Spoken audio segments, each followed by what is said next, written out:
What is that winning team? Let's talk revolution, because as you know, I've been saying all I want to hear from God is revolution, underground tunnels, busting the kids out, promised land. That's it. There's nothing else. There's no time for anything else. I don't care about anything else. I don't care.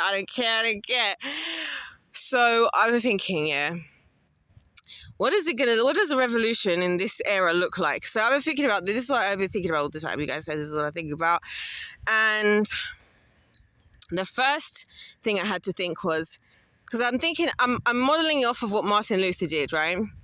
So he took advantage of, he had specific points that he wanted to bring up that he wasn't happy with. So I've already ticked that over the last 5 years. I've got a whole library of videos talking about everything, and I'm about to go and do another whole section, another whole thing.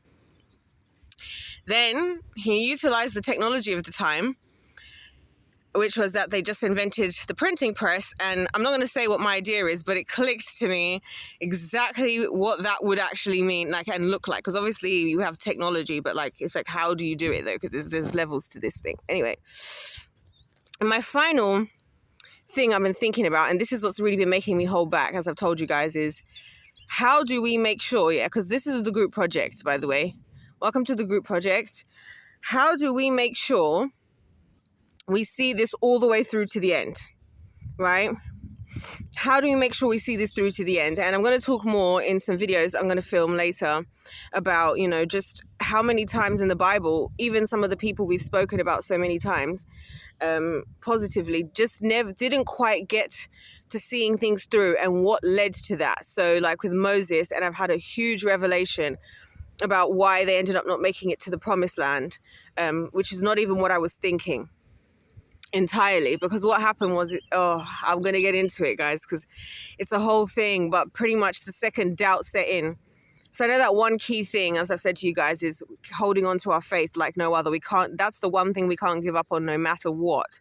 Because the second we do, and you'll see what happens, the second they did, it wasn't just like God punished them. It was like, that was the moment their enemies finally had the power, because they had, the moment that they had doubt. But we'll talk more about that. So I'm sitting on the grass, by the way. I've been out for ages, and I was going to go back in and start recording, but then I was just like, but it just looks so nice to sit out, and there's like nobody here, and it's just nice. And also I just had the thought about the revolution, which is really making me not want to go inside now, because like, I don't know, I just had a click in my head, like I said. So I'm thinking, how the faith element, which I reckon I can hold that even on my own, no matter what. And I believe that's why a lot of us, including myself, are going through what we're going through now, because it's like, it's one thing to hold on to your faith when everything's all fun and rosy and all sunshine and rainbows like right now. And it's another thing when you're going through hell, and as you'll see from the people that caught out the people in Moses, it was the second that they prayed to God and the people started asking, like, God, are you still with us? Because they were getting tired and drained in the wilderness.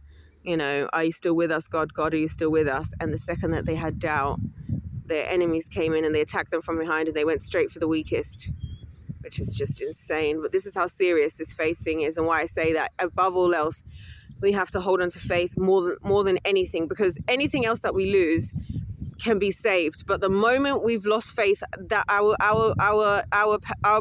connection with God is the moment we fed ourselves to the feed them to the lions, we fed ourselves to the lions. We fed ourselves to the lions in that moment. So that's why it's like, no matter what happens, no matter what you lose, no matter what you do, like, you just keep holding on to your faith, and you just don't let go, and you just do not utter out loud any words of doubt towards the Lord, because that he can always pull through as long as we have that connection. But if we don't have, the thing is, guys, about faith as well, I'll just say while we're here, the reason why that's also so important is you got to remember that one of the things about the enemy, is he's an accuser.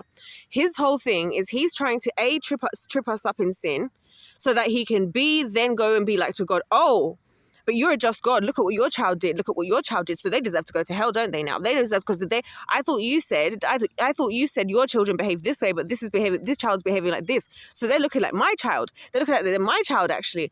That's how he's behaving. So it's the same thing like with faith, where it's like, why are you helping? How can you help somebody that doesn't believe in you? They don't believe you can do it, so you can't do it. And it's like, that's just how serious it is. It's like, you can't, they don't believe in you.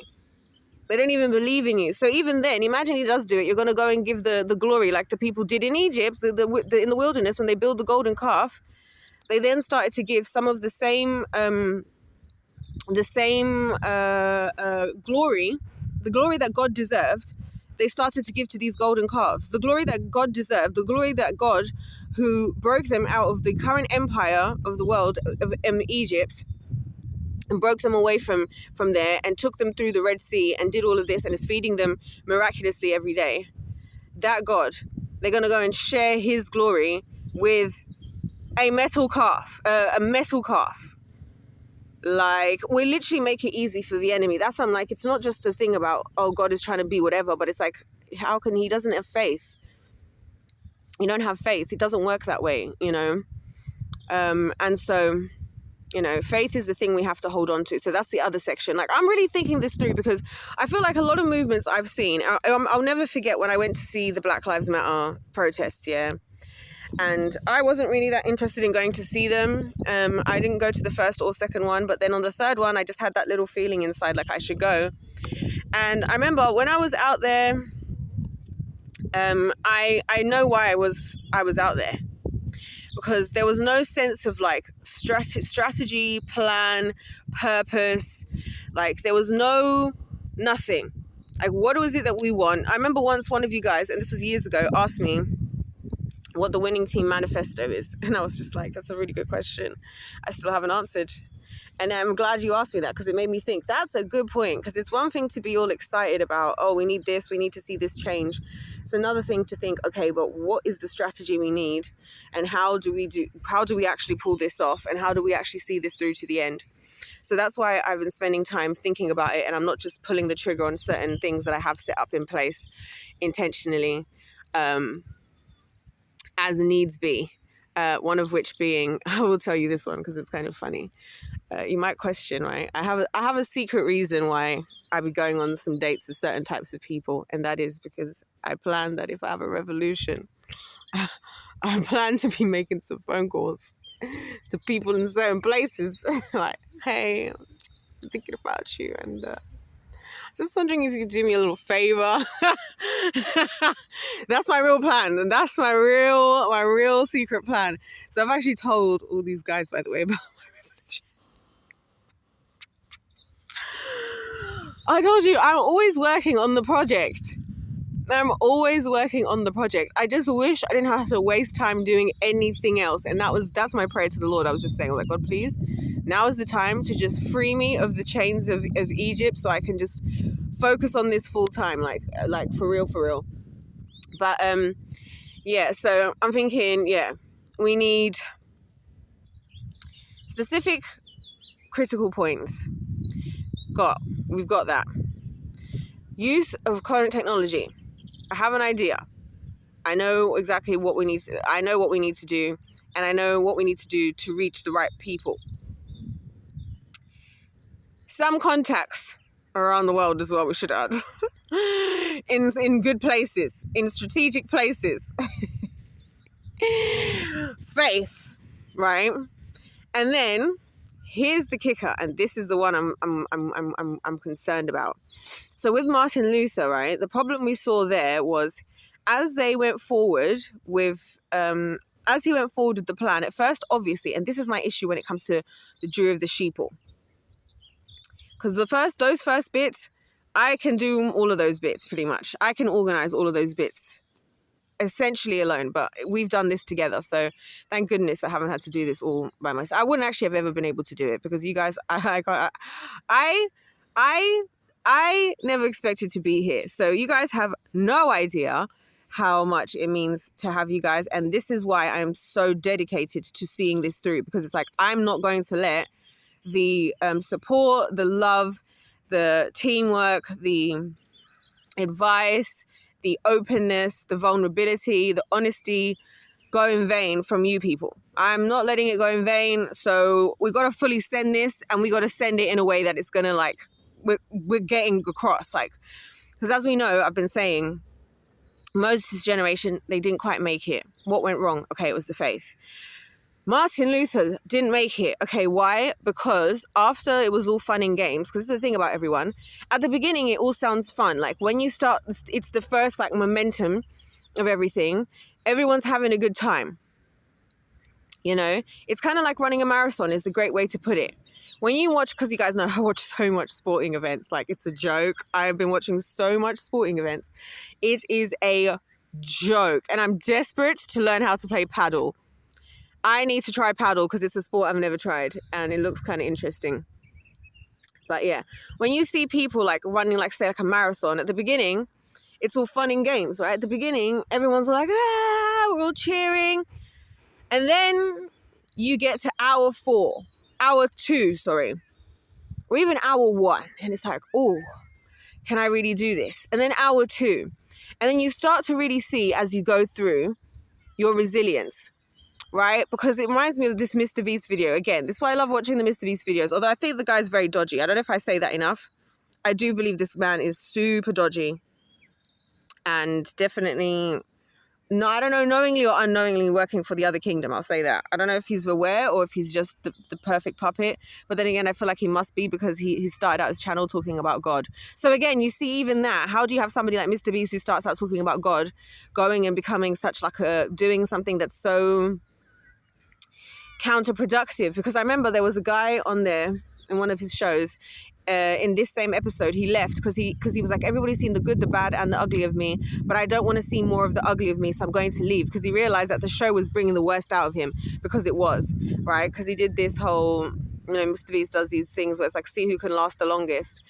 And again, you always at the beginning, I'm making it to the end. I'm bringing the 250K to my family. I gotta make it all the way to the end. Everyone's always making it to the end. And then it always shocks me how fast, how many people drop out.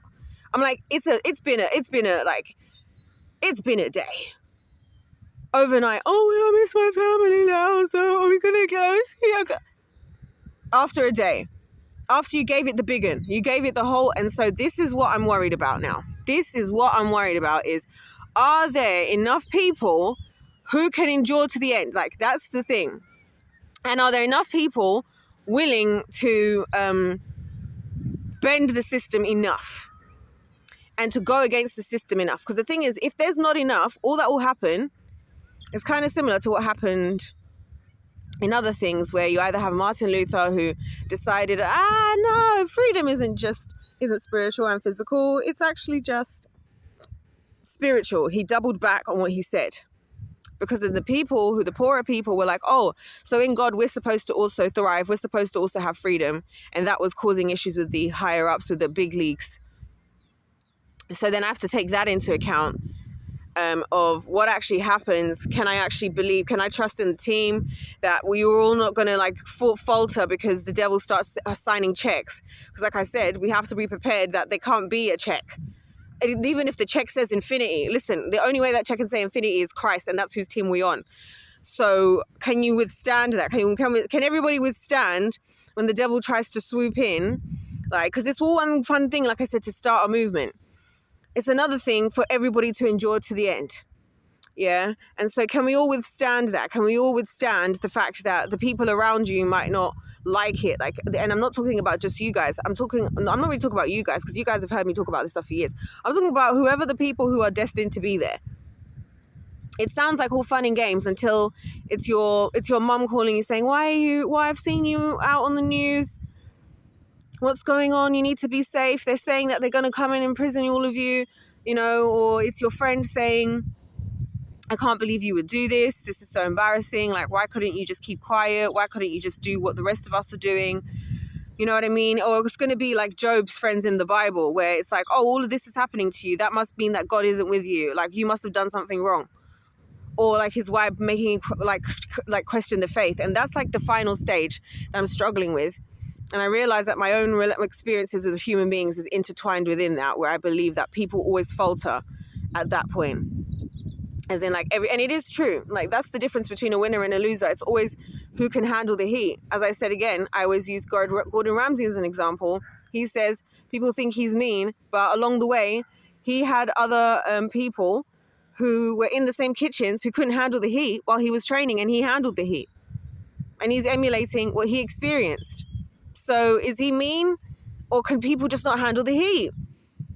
And I'm like, people can't handle the heat is the way I see it. And so, like I said, it's all fun and games at the beginning. I'm sure it was all fun and games when they watched, all the chariots getting crushed by the waves that they just walked through the Red Sea. But then when they're in the bitter sunshine in the desert, and it's been, because they went across the wilderness for how many years? There's a lot of years. I can't remember. I wrote it down. So when I refer back to it, when they're feeling tired and weary, and all of this, can they still have faith? Can they still believe? Can they still do it? And you would wonder why God does stuff like that and why he's done it with a lot of us. And I really believe this is actually why, for things like this, where he's like, I'm going to prepare you guys so that once you're in the face of adversity, when you have a little bit of uncomfortability, you're not going to falter.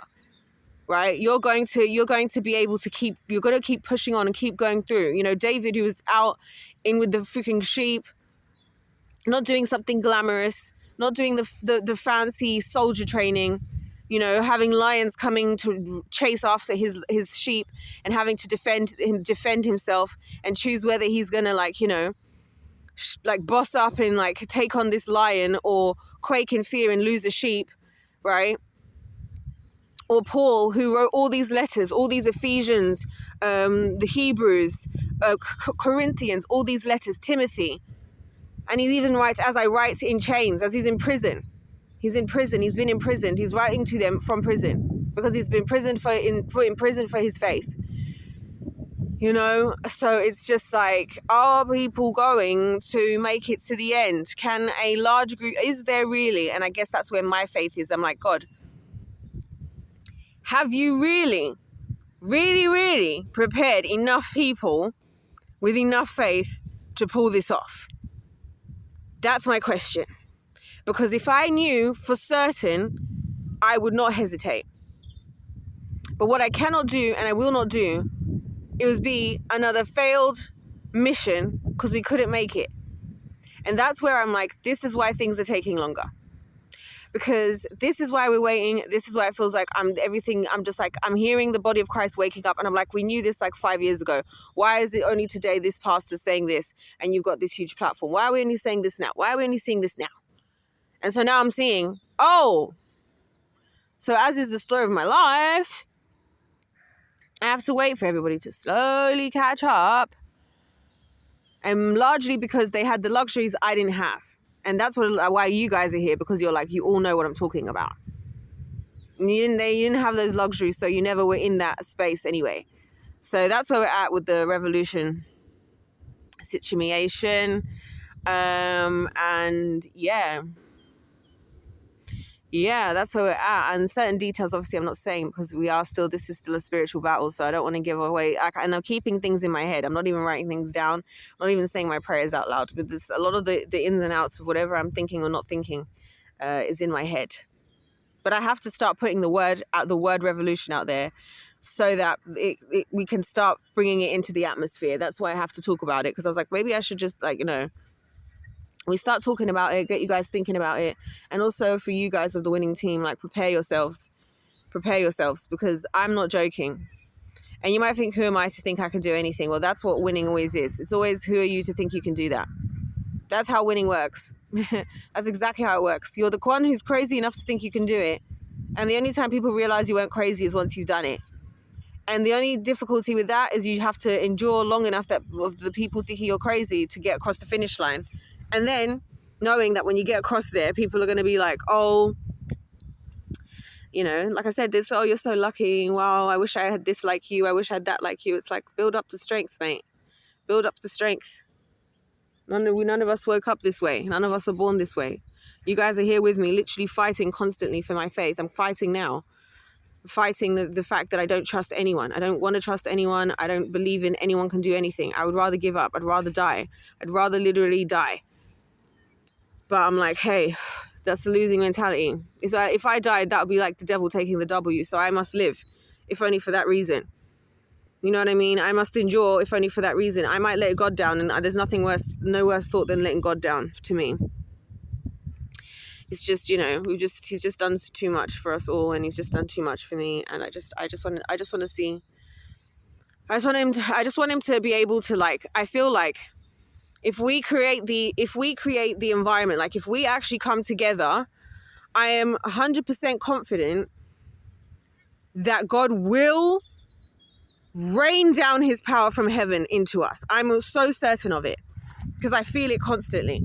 And that's why I realized I'm always so hot, because I just saw this older woman and she was like, oh, it's really chilly. She was there, she was shaking, she had all her clothes on, and I'm here like in a t-shirt, I'm wearing my freaking shorts, and everything, and I'm steaming hot, thinking, oh my gosh, I can't wait to get in and have a drink. Should I just buy one at the shop? Then I'm like, no, but my house is around the corner, like we don't need to just be spending money like that. Yeah. And I was burning, steaming hot, because every time I think of the things of God, I just feel all this power in my body, and I just feel like I can achieve anything. And I'm just like, oh my gosh, the fact I have nowhere to exercise, this is so frustrating. It literally feels like being an airplane, deciding that somehow you're going to go and it's time to take off, right? Pushing all the way up, all the engines all the way up, just before V1, right? Just before it's too late to cancel the takeoff, and then the takeoff gets cancelled. That's how it feels like every day. Every time I go into the Spirit of God, I feel so like built up in spirit and so ready, like I could take on the world, like I could run across the entire planet, and I would have enough energy to run around the entire equator 30,000 times. And then when that cuts, I have to come all the way back down to this low vibration. The idea of even walking down the stairs feels like too much energy. So I'm just like, God, let's just get to the point at this point, but I get it. We're waiting for folks. So if you're listening to this, and if you're actually serious, like, get serious. Listen, I've in my life so many times offered out to people an opportunity, and they haven't believed in it. And then I've gone and done it, and then they've regretted it. So I just want it to be publicly seen and known that it's been offered. So you don't come around. I don't want to hear no one act as if they didn't have the opportunity, they didn't know what was going to happen, they missed out. I don't want to hear that. Because I've come here, I've told you guys some of the plan already. Yeah, it's going out in full force. Told you some of the plan already. I've told you that I'm doing it regardless, because the moment I decide to do it, which is going to come, I just don't know when exactly, but I'm going to do it regardless whether you're there or not. I don't want to hear nothing about, oh, but, no. I've posted this video onto the big wide world web internet for the entire world to see. There's no excuses. I'm not going to hear any. And we're not going to have time. Like, once we're underway and we get into the things of what we need to do, we're not going to have time to be stopping to have conversations with you about why you need another. At that point, join along if you want to, but don't be mad if you miss out, was all I'm saying. Because this is the first time I've done something like this in years. I don't want to hear it. Because like I said, I've done it before and I've seen it so many times. You say you're going to do something, people say that sounds insane.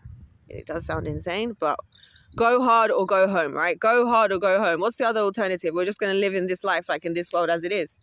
Hell no. I'd rather go out trying. And that's what I realized as well, is another secret weapon I have. Is our secret weapon is actually my generation.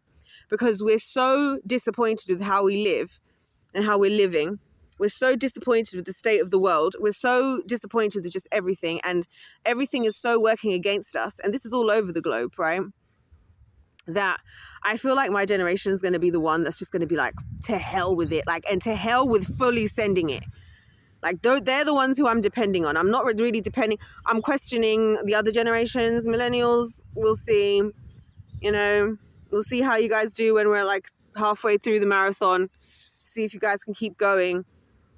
It reminds me of, there was a video I was watching. I loved it, right? It's so good. This is why I love the internet, by the way. I love the internet. Like, why would I watch all these Hollywood bull craps with these old crusty, dusty Hollywood weirdos who are then in those underground tunnels, which is going to be the phase 2 of the plan? when I can be watching 3 strong men versus 100 kids in tug of war, and it's such a good video. Oh my gosh. And it's so cute because you can see in the kids' eyes that they know that there's 3 strong men, but they don't care because this is YouTube and they're going to try their best and they're going to give it everything. And I'm like, hell yeah, that's what I see in my generation. Enough delusion that we can maybe actually make something happen. So anyways, guys, if life's a game, let's play to win. God bless you all. You're up to date now, somewhat. God loves you. I love you. And I'll see you in my next one.